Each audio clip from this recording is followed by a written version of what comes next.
What is going on, everyone? Welcome to 24/7 Football for another Lives in the Game. This is a series where we talk to various people from around football and speak about how they got into it, their life throughout the beautiful game of football. And it's a fairly big one today, I'd say. We've got Andy Ritchie on the show. Andy, absolute George, pleasure to have you on. Pleasure. Former Manchester United, Leeds, Brighton, Oldham legend, and also former Oldham, Barnsley and Huddersfield manager as Correct, well. So got them in the right order. Yeah, I've done my research. So an absolute illustrious career, scored over 200 goals, and you were regarded as one of the next best things. So when you were coming up through that Manchester United academy, that famous Manchester United academy, what was it like to do that? And did you always think at the end of it you'd become a professional? Well, to start with, I've got to correct you. It wasn't an academy at that stage. Sorry. Research on that. Good. It was just through the youth ranks then, because obviously they didn't have the same amount of teams that they've got now. I mean, how many teams they've got? It's crazy. It's crazy. You know, from sort of 6-year-old right the way through up to the under 23s and then into the first team. And when I was there, joining from school, that was it. You came in as a youngster.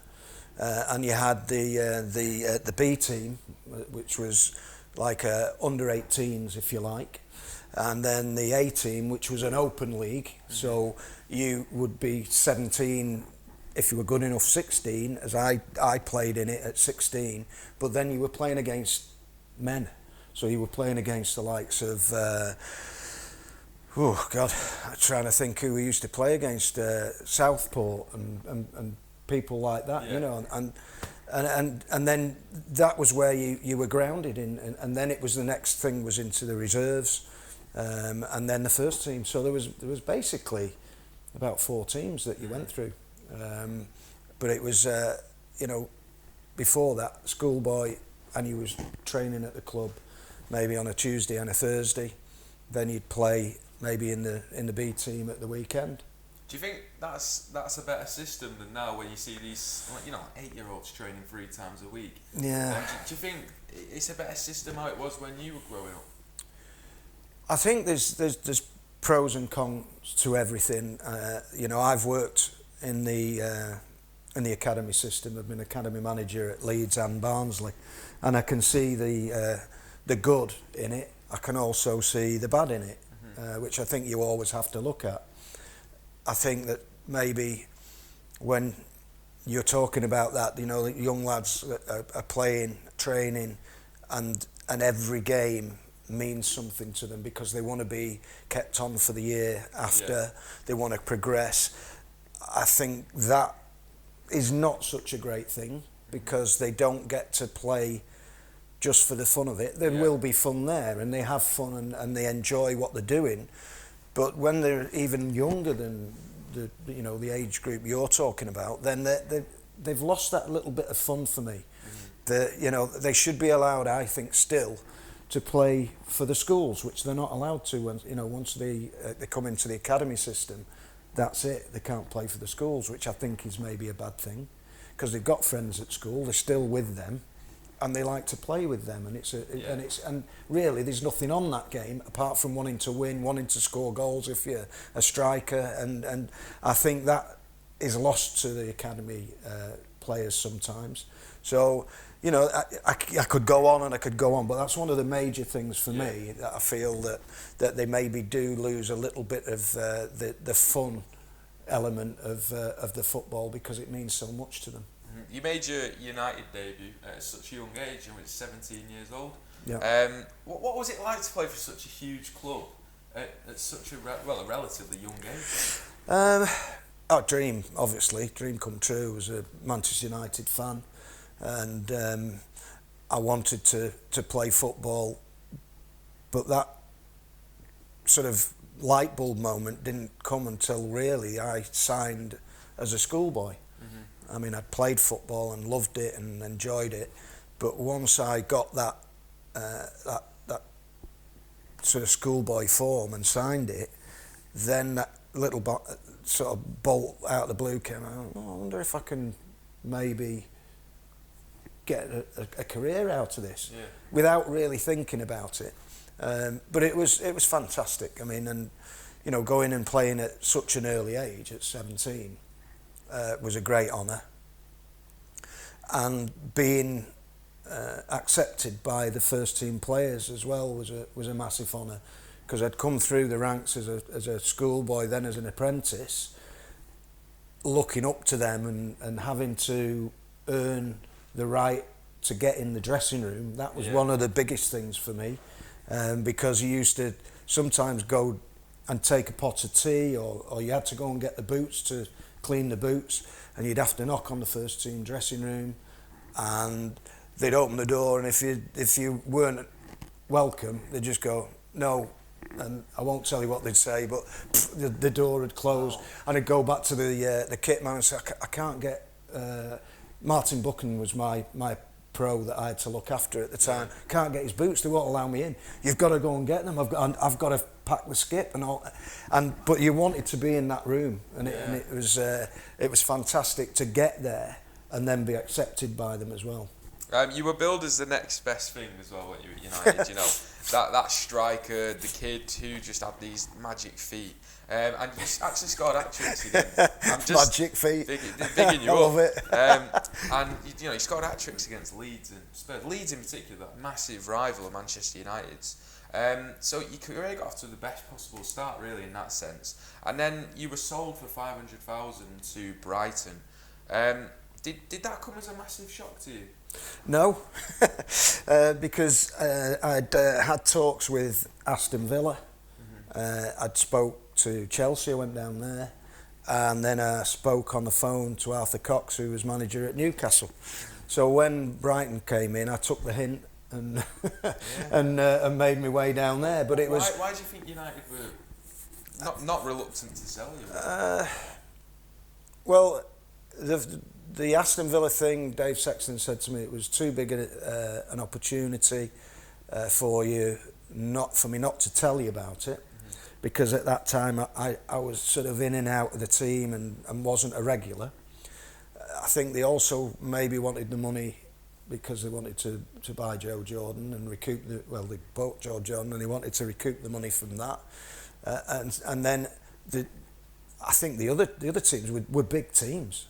You know, Chelsea, you know, Newcastle, massive teams.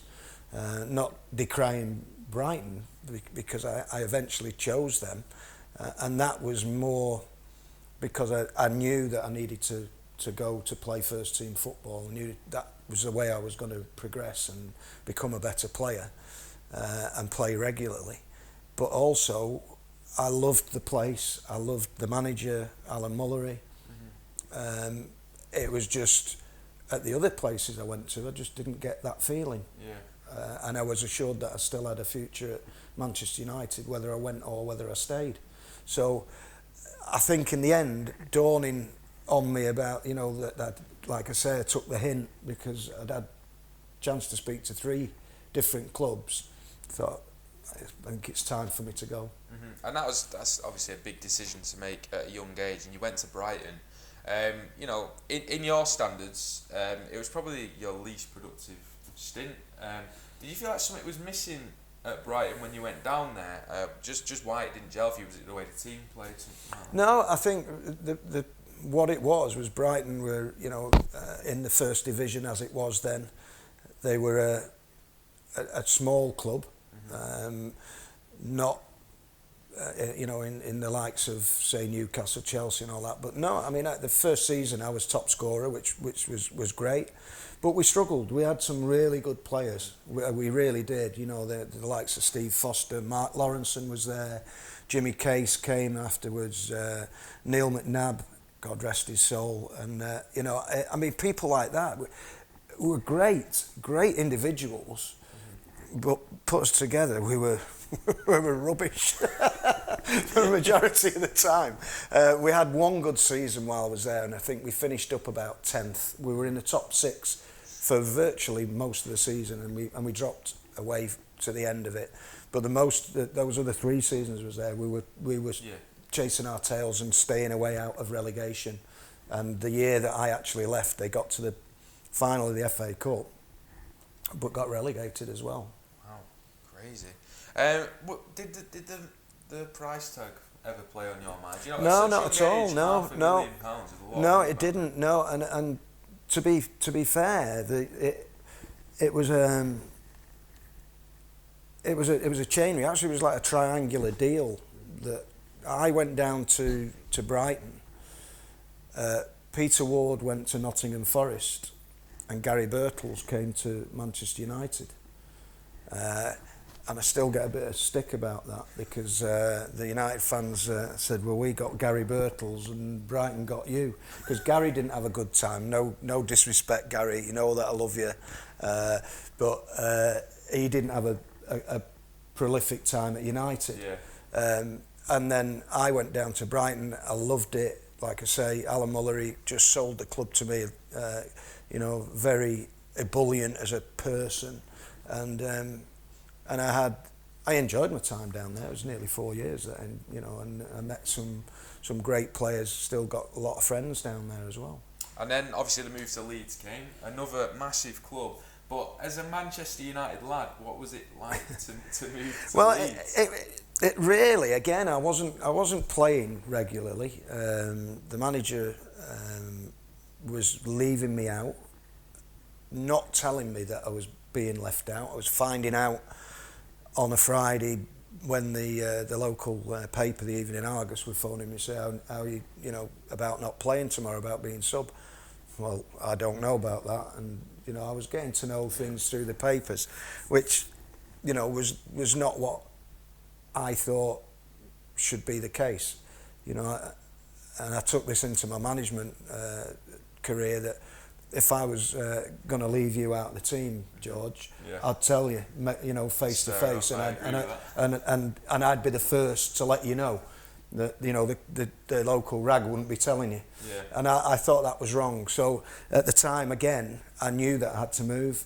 I was called in after training, and the manager just said, "Look, I've got Leeds on the phone, Eddie Gray, who's playing a manager.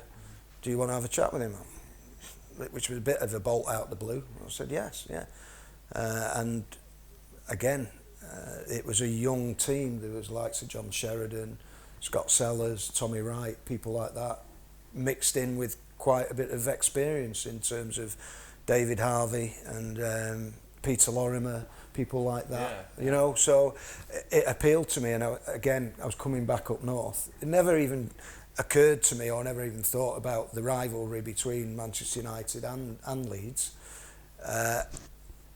And 4 years of a gap between me leaving United and coming to Leeds, they took to me straight away. Again, I was lucky. I was top scorer in my first season for Leeds, so that helped ease me in. But I've got a great rapport with the Leeds fans, still have. And I think that the rivalry between the two clubs really sort of cranked up when they both got into the Premiership. Yeah. I think that made it go mega then. Whereas it was there, but not maybe as intense as it is now. And it's just lucky you were in the firing line. No, I know. I was very lucky, and I loved my time at Leeds. They were great days. We had some really good players. Again, we were probably a bit too young, you know, and didn't have enough experience. But no, it was a good time. After Leeds, obviously you made what was probably your career-defining move, Oldham Athletic, 8 years. You know, you're still regarded as one of the legends at Oldham. You know, fans still sing your name now. How much did you enjoy your time at Oldham? Just amazing. From day one, again, Joe was just enigmatic. Just, you know, fell in love with him, the place. You know, the first time I went. It ended up that they paid 50,000 for me because it went to tribunal because Leeds were messing me around with new contracts, which really cost them money because I was valued at around, I think, 250 mark, something like that. And because they'd messed me around, the tribunal came down on the side of Oldham, which Joe was very pleased with, and so were the board members. But it just clicked straight away, you know. And then Joe added all those great signings that. What was it like to work under Joe? Well, Joe was much more of the manager, if you like. Wasn't the coach. Willie Donachie was the coach. Yes, Joe was out on the training pitch with you at times, but a lot of the time it was Willie that took the training. He was very innovative, very, very forward thinking. We did things that probably, you know, mainstream clubs started doing maybe 5, 6, maybe 10 years afterwards. He had us doing yoga, he had us doing you look like the yoga Pilates. Yeah, well, listen, my core is... but yeah, he was... I mean, he had us playing table tennis. You know, he said, right, we're all playing table tennis. And he said, that is for your reactions and, you know, quickness off the mark, which it was great. Just loads of different things that he brought into our game, my game. And he was a fantastic coach, and then we bonded together in terms of the players. I mean, I've never been at a club that has had a team spirit like that. You know, I mean, obviously I went to Scarborough for a short time, but you know, we had a good team spirit at Brighton. It was nothing like at Oldham. It was just fantastic. Obviously, at Oldham, you had those famous cup runs and things like that. Scoring the equaliser against Manchester United as well in the FA Cup. So wasn't enough, but I know it wasn't enough. You came so close with Oldham to get into a final on a few occasions. What did it feel like to not quite get that trophy? Well, I've had a bit of a bad relationship with the FA Cup over the years. I've been sort of the eternal bridesmaid, really. At United, we got to the final in '79 against Arsenal. I was made 13th man. So after having played a lot of the games and being involved in the run-up, coming on in the semi-final replay at Everton when we beat Liverpool, then went down to Brighton. We had a fantastic cup run. I left after the quarter-final, so missed that. Then went to Leeds. We got to the semi-final, got beaten that by Coventry at Sheffield Wednesday's ground. So missed out again on that, and then obviously missed out at Oldham again twice. And the League Cup as well. And the League Cup, yeah, lost to the final against Nottingham Forest. So cup competitions, yeah, nearly, man. That's probably a jinx when I think about it. I jinxed every team, really. If anyone's thinking of getting Andy back into don't football, do it. And you want a cup run, just don't do it. What was your favourite moment, though, as an Oldham player? As an Oldham player, obviously promotion, you know, to the as it was the First Division then, and then it became the Premier League. That was just the icing on the cake. Yeah. Getting to the Littlewoods Cup final, I'll never ever forget that. I scored in every round apart from the final. Again, nearly, man. Shocking. Yeah. The more I think about this, I'll be in tears in a bit. Get the tissues, Nick. Yeah, but it's that day would never ever leave me. I mean, the actual getting promotion was fantastic, but going down to Wembley, going on the coach from the hotel, seeing all the people in the pubs and stuff as you're driving in, and then down Wembley Way, and it was just blue and white and it was ridiculous. You know, I didn't think there was any Forest fans there. You know, as we went in, it was just a fantastic atmosphere, and there was, I mean, me included, but there was several lads on the bus crying before the game. I mean, there was plenty of us crying after it, because we felt that we'd done enough to win that game. But it was just an amazing day, an amazing weekend. because I don't know if you remember that the Oldham rugby team were in the grand final or whatever it was called that weekend. I mean, it would have been a burglar's paradise in Oldham because nobody was there. So it was just. I did it. So it was one of those weekends where it was just like it was Oldham. You know, we're just down in the capital, and unfortunately, I'm not sure. I don't think they won either. I think it was, you know, it was a bit of a disappointing weekend. But I think that we showed that we could hack it with the big boys. We'd beaten, you know, teams that nobody thought that we would. Arsenal and I think Villa we beat Villa. Or no, I might have been in the FA Cup. But it was a great. You know, great time in all our careers, and if you asked any of the lads, they would say getting promotion and going down to Wembley, I'm sure they'd both agree that, you know, that was fantastic.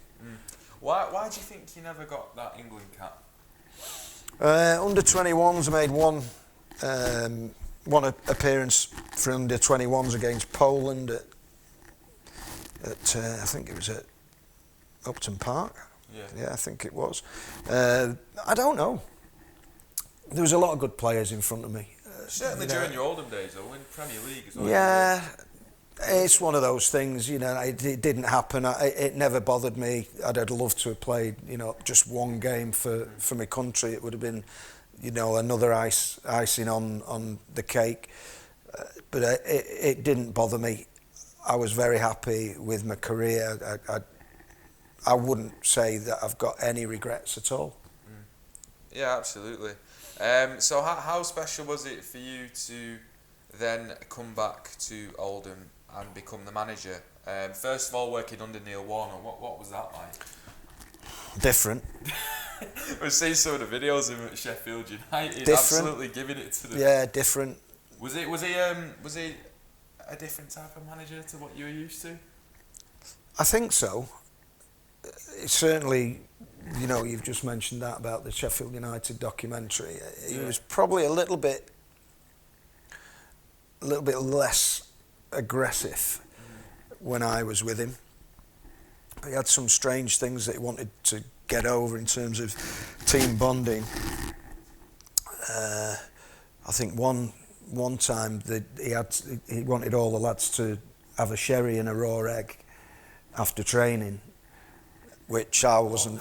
Well, he wanted me to do it as like because I was player coach, and I just said I'm not having that. There's no way I'm having a raw egg in a glass of sherry. I said, so I'm not doing it.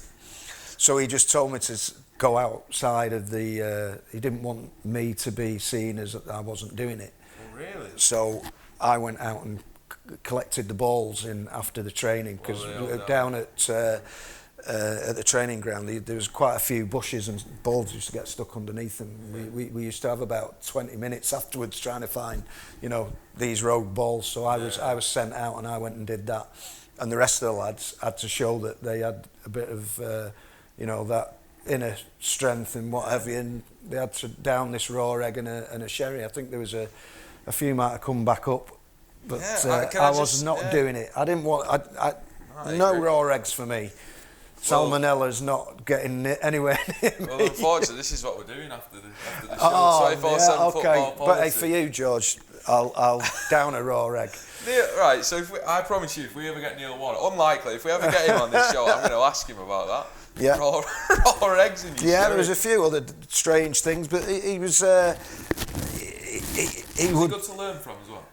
Yeah, but he was one of those that he didn't do a lot of coaching. He was the manager. Yeah. It was myself and Ron Reid that used to do the coaching, and he would learn off us as well. You know, I'm sure he would say that. Do you think that's more of a modern thing as well? Because you think of Sir Alex, he wasn't really a coach, was he? He didn't do any. No, coaching. I think. You think of Pep Guardiola. Well, he's the coach. Pep's the coach, yeah. I mean, it's changed, hasn't it? It's gone to that more first team coach, and then you've got the director of football or sporting whatever, director you know, and things yeah. like that. It seems to be going even more that way at the moment. You know, I mean, Pochettino not long ago said, "I'm not the manager. I coach the team," and I think it can be a dangerous situation because you've got to, I think, have a real good relationship with a footballing director or whatever you want to call it. If I don't like you and it's reciprocal, surely it's heading for an explosion at some stage. And I think that when you want a player, you've got to be able to say to the sporting director, listen, you do what you can to get him. I want him. Not the other way around. You know, we want to sign him and you're having him. And I think that, from an outsider looking in, because I've never worked under that regime, sometimes I think that's the way it goes and not the other way. Yeah, absolutely. And then obviously Neil Warnock left Oldham. So how special was it for you to come back and, you know, take charge and manage Oldham and really stabilise the club at that time? Yeah, it was a difficult season, that, because we were fighting relegation and we only managed to stay up on the final day, and actually that was through Man City beating York, and Joe was manager at Man City. So Joe did us a favour that day, and I think we beat Reading. Joe Royal have a brilliant well, I mean, he's doing you favours. Well, listen, it wasn't a favour. I didn't phone him up and say, like, Joe, you've got to beat them for us. I mean, I took that as read that he would want to. You know, the last day of the season, they were at home. They would want to end on a good note. We wanted to end on a good note. We wanted to win, but also we knew we had to win to stay up. And I think we beat Reading. Could have been 2-0 or 2-1, I'm not sure, but we ended up staying up that day, and then, you know, you could then again plan a little bit. Such a good feeling. Oh, it was fantastic, and again, you know, getting those players to believe in themselves was a big achievement, because I think when you've had a season like that, I think you do get doubts. You know, when I was at Brighton, you do doubt yourself, because you think, well, are we good enough to stay in this league? Are we good enough to compete? And I think you get those things as a player. But, you know, every player, not, you know, you talk about people say, oh, he's a confidence player. Every player thrives on confidence. It's not just, you know, some maybe thrive on it a little bit more. But you've got to then try and build them up for the next season, and hopefully we did that. How did you find that transition from going to a player to being a manager? Did you have to change any bits about your personality, or what type of manager were you? Oh yeah, no, you have to change. There's no doubt about that. You know, you can't be everybody's friend again. You've got to be. But I felt that I was still a friend to them, but they knew where the boundary was. They knew that I was the manager as well. I mean, I put my hat in the ring a couple of years earlier when Joe left, and Sharpie got the job. And looking back now, I was disappointed I didn't get it, but I know through what he went through, I would have found it a lot more difficult then, because I really did have a lot of friends in the dressing room there. You know, it was a tight-knit dressing room, and I couldn't have gone from being the player in the dressing room to the manager, and that's exactly how I think Sharpie found it. It was difficult.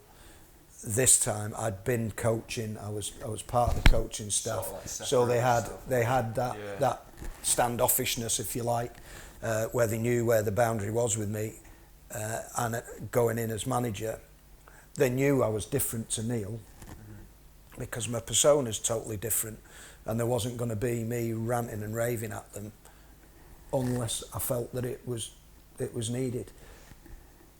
I always felt that if I came in after every game, after them being beaten, and I was, you know, banging on about things and not being constructive, I know as a player myself, and sometimes when Neil was banging on, I could see the players would go as though, like, oh, God, not again. So there's times when you need to give them that rollicking, not sure you can do it nowadays, to be honest. But it had an effect. I always felt that, wow, we must have been bad today if Joe gave us a volley, because he would be constructive in his criticism, and I took that into my management career. There was every single different manager I played under and was associated with. I think I took bits out of, but I think Joe was probably the big chunk. Main influence, coming back to Oldham, what do you make of the current situation at the club with, Lemsingham, all the stories coming out about him? Your personal friend Frankie Bunn last year was there, gone through 3 managers, Pete Wild, and there's a lot of tension and that divide between the ownership and the fans. What do you make of it? Firstly, I've got nothing against the owner, nothing against him, but I think the way he goes about his business is wrong for the football club. If you want to get the best out of the football club, you've got to give a manager time, or a coach, or whatever you want to call them nowadays, time to get his stamp on the team, to get his ethos into his ethics, the way he wants to play. And changing that every 3 months, 2 months, whatever it is, doesn't give players the chance to bed in and get the mindset right. And I think that's my biggest qualm, that they don't get the chance to do what they want to do. It was like, it reminds me a little bit of Cellino at Leeds. How many coaches, managers he had. So much control. At Cagliari, I think he had 32 in 36 years. Wow. I mean, how are you going to get any continuity? Exactly. And I think that's what we've got to change at Oldham, is get a bit of continuity, give somebody at least a season, or I know that if things are going really badly, listen, you're under pressure to get results, and the coaches or managers would be under pressure, but you've got to give them that initial time to get the players to play the way you want them to play, and I don't see that happening at the moment. In terms of Oldham, they've had a pretty poor start to the season, obviously. The Forest Green game was always going to be hard, wasn't it? But that Crewe game at home, a lot of the fans saying they played appallingly. Are you worried for them this season, in terms of bowing out of the Football League? I think they've been like that for a while, haven't they? Unfortunately, they've flirted with it for a few seasons. They've got to do something, this season. Again, it won't. I don't think it will happen. I don't think it will get any better if Laurent is carted off. If they believe that he can do something, let him try, let him do it. His credentials, I mean, his former Monaco manager or coach, he's got to have had some good experience. It can't be a duffer, but you've got to be able to give him chance. The only problem, a big problem, I think, is that I know there's quite a few French lads there, whether it's a bit cliquey. He can't speak English, I don't think, or pretty much very little. Limited, That's a problem. So I think it needs time for bedding in. I wouldn't be saying at the moment I don't fear for them, but the more it goes and the more it goes on, you then think, right, something's got to be done.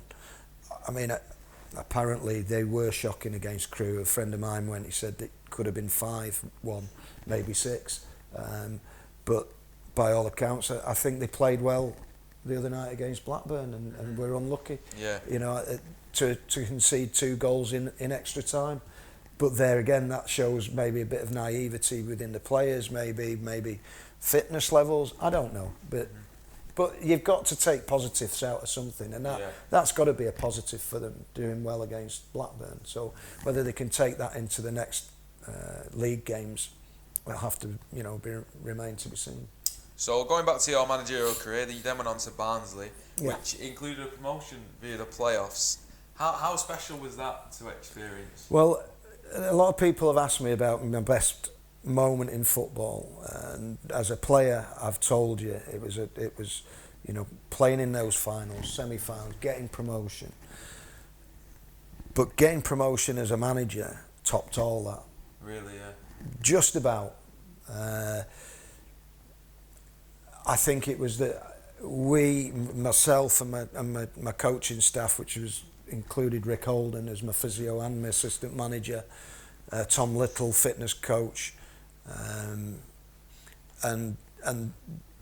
Mick Tarmy, who was actually the reserve team under 18 coach. He came in and helped us as well. And I think the players taking on board what you wanted to do, your vision for the team, how we wanted to play, and that coming to a head where you've gained promotion, that just meant that little bit more to me than actually gaining it as a player. And I'm not sure whether people can just understand that. It was just that little bit extra for me. Your nerves must have been absolutely shredded that day.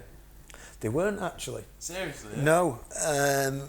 We played Swansea down at the, in Cardiff, at the Millennium Stadium. And we took the lead, and then we went 2-1 down, and we managed to get back into the game. And one or two of the lads were running on empty. Bobby Hassel had pulled his calf, he was hobbling around, and we couldn't change because we'd used our subs. And we got away with one right at the end. We got away with a chance that I thought that this is it, they're going to score. And they managed by somehow to miss it. And when it came to penalties, I knew we would beat them. You knew? I'd turned to Rick, and you can ask this if you ever get him in. And I just said, we've won it.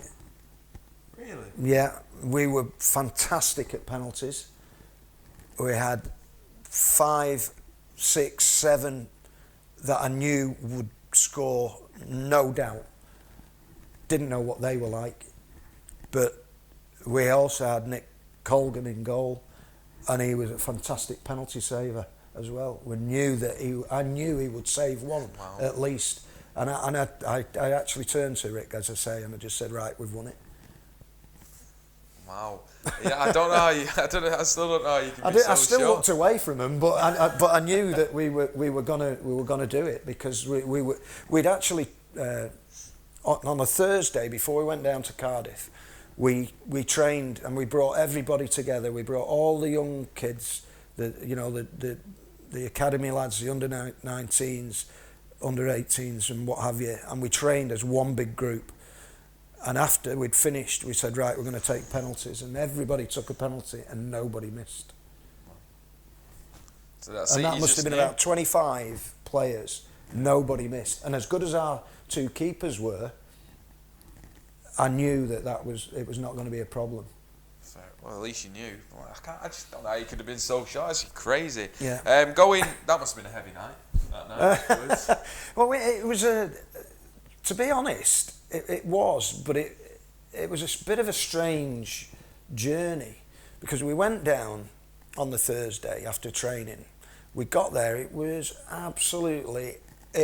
blowing a hoolie, it was gale force winds, it was launching it down, and we went the next morning to train at the training area that we'd been given, which was a massive big area.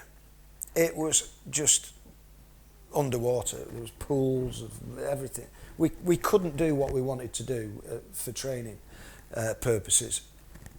We ended up just having a total laugh, really. Yeah. There was rugby posts, so we were knocking balls over the rugby post, and lads were, right, it's you to go. Take it from here, take it from there. Lads were just diving in water, in pool. It was just comedy morning, and whether it just relaxed the players, maybe it did, I don't know, but we just came back on the bus, and we had to get the towels out from underneath the thing and just put them on the things, because everybody was just soaking. It was a training session from hell, but it was probably just what we needed. And then in the afternoon we went over to the Millennium, saw the groundsman, and he said to us, right, don't think about wearing rubber-soled boots on here. He said, you'll be all over the place. He said, we're going to have the roof on. He said, don't ever think that. So we went back, told all the lads, and the lads had been told by him that you needed to have studs. Yeah. And that three or four lads had not brought the studs with them. Right. Which they got an almighty volley from myself and Rick, and actually got fined. We didn't tell them that until we got back. Didn't want to put a downer on it. Yeah. But we had to go to the town centre and buy boots. We went into, I think it was JD Sports. There are other sports companies available, sports shops, and we bought them boots and brought them back, and they played it in these boots the next day. So it was pretty farcical, really, the whole weekend. The build-up was just but the end game was that we got promotion, and that's all that mattered. Absolutely. You also managed Huddersfield as well. Do you feel like you have a little bit of unfinished business in management? No. If the right opportunity came up, would you consider it, or is that it? No. I've had enough. The way it's gone, the way it is, we've just talked about Oldham. I would not ever want to get into a situation like that. Couldn't hack it. I don't think I could manage the way I wanted to now with the players. I don't think you can give them a volley. I just don't think you can, and some of them go into the shells. I just see it's gone completely alien to what I would be wanting to do. Mm-hmm. And I'm not saying that I've told you that I didn't give players volleys just willy-nilly. I wasn't like that. But when it's needed, I think you've got to do it. Yeah. And whether they can take it and whether you're allowed to speak to them the way I want to speak to them is questionable nowadays as well. Some people might be watching this thinking you're not capable of it. You're just a nice guy. No. There's, I didn't over the three teams that I managed, and over that length of time, I probably lost it. And I mean lost it 4 or 5 times maybe over, and that was probably nearing 6 or 7 years in managing. I think 3. Probably nearly 6 years in management. I didn't really go ballistic that often. It just isn't my nature, But when, like I say, when it's needed, and you do that, I think then it goes into the players. You get a reaction then. Mm-hmm. Also, management maybe not. You also work in the media still with MUTV and are a keen golfer. Is there anything else you want to pursue down the line, or do you just want to carry on doing what you do? I'm very, very happy. I'm very lucky to do what I do.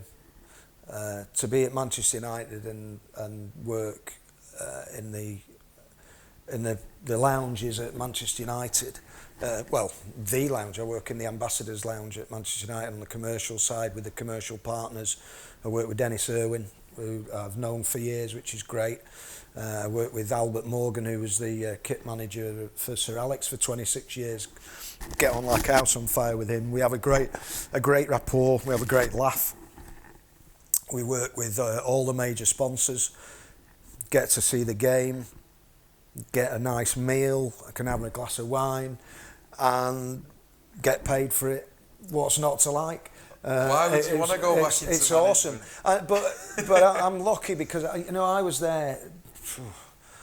75, so what's that? And I'm just over 30 years ago. Yeah. So to be allowed to come back and be a match day legend, if you like, that's the way we're called, is just fantastic. I'm so lucky.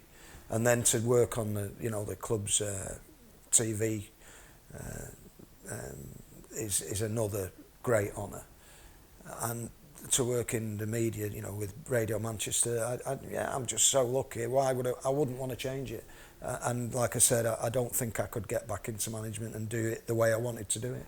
And you've managed to come on 24/7 football as well. Exactly. I mean that's always been a goal, as you know. I mean, we don't have any wine here, and you know. Well, no, listen, the wine isn't be all and end all, is it? I've had a lovely coffee. That was a good coffee. That. I mean, I do. I pride myself on my coffee. I do. So I think that just about sums everything up throughout your playing career and your managerial career, and it's been an absolute pleasure. It's been a pleasure to speak to you about it. Thank you very much for coming Thanks on. a lot. I hope you've all enjoyed this video, everyone. Andy Ritchie, such a legend. Thank you so much to him for coming on. You seem modest. You're always laughing as though you're a legend. I mean, I don't like it at United when they say that the legends, and you think, well, I'm an ex-player. That's it for me, But all right, thank you to ex-player Andy Ritchie for coming on. I hope you've all enjoyed this episode of Lives in the Game. Let us know in the comments below if you have, or if you want anyone else if you want us to try and get someone else on as well who you've got in mind. Subscribe to the channel. It's really important that you do. It means a massive amount. I mean, Andy's a subscriber. I am. Well, apparently I am now. He is. Hold the gun to his head afterwards. Subscribe to the channel, like the video. Check us out on social media, our website as well, 247football.com. And thank you everyone for watching. We'll see you next time.